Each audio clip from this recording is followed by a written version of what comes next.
O preço da colheita. A névoa úmida da floresta se agarrava a Mikhail como um sudário. Seus pés estavam doloridos, as roupas, esfarrapadas. Dias de caminhada o haviam levado até os limites da floresta de pinheiros retorcidos, onde o sol mal ousava penetrar. O vilarejo de Mikhail, antes próspero, agora era pó e cinzas, levado por uma praga que não poupou sequer a erva daninha. Sua esposa e filhos. A memória era uma picada aguda no coração.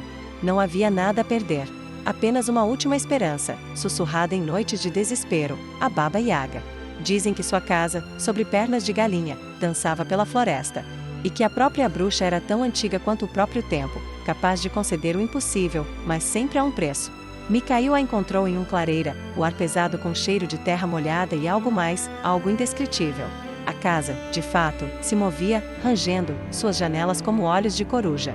Do lado de fora, a Baba Yaga, uma figura magra e curvada, com um nariz adunco e olhos que pareciam ver através de sua alma, estava sentada em um pilão, mexendo um caldeirão com uma vassoura.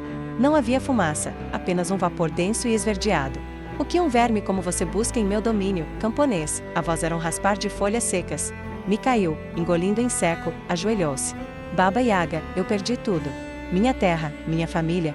Eu desejo uma colheita que nunca falhe. Uma terra que sempre produza, para que eu jamais sofra fome novamente. A velha bruxa parou de mexer o caldeirão. Um sorriso, ou o que parecia ser esticou seus lábios finos, revelando dentes amarelados. Um desejo simples. E o que você tem para me oferecer? Mikhail tirou do bolso sua última moeda, um cobre enferrujado. A Baba Yaga riu, um som seco como galhos quebrando.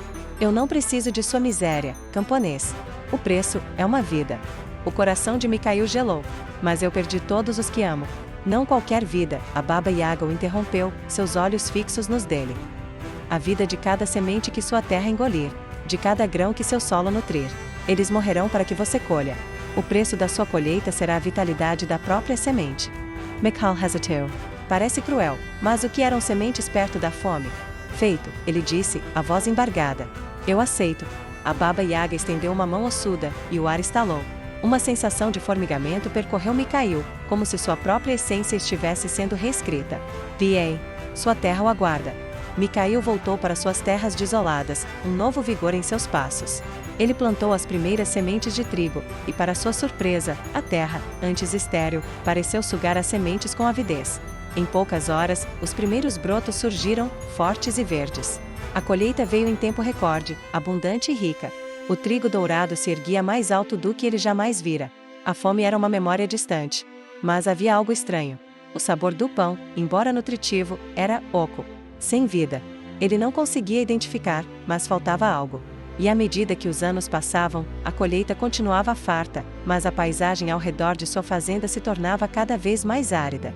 Os pássaros não cantavam mais em seus campos. Os insetos não zumbiam. A terra de seus vizinhos, embora menos produtiva, parecia vibrar com a vida que a sua, estranhamente, não tinha. Um dia, ao arar a terra, Mikhail encontrou uma semente velha que havia escapado da colheita anterior. Ele a esmagou entre os dedos. Não havia casca, nem miolo. Apenas um pó fino e sem vida. Ele olhou para seus campos, para o trigo perfeito e sem alma. A verdade o atingiu como um raio. A Baba Yaga havia cumprido sua parte. Sua terra nunca falharia. Mas o preço, a vida de cada semente, havia sido cobrado. E não era apenas a vida das sementes, mas a vida de todo o ecossistema que dependia delas.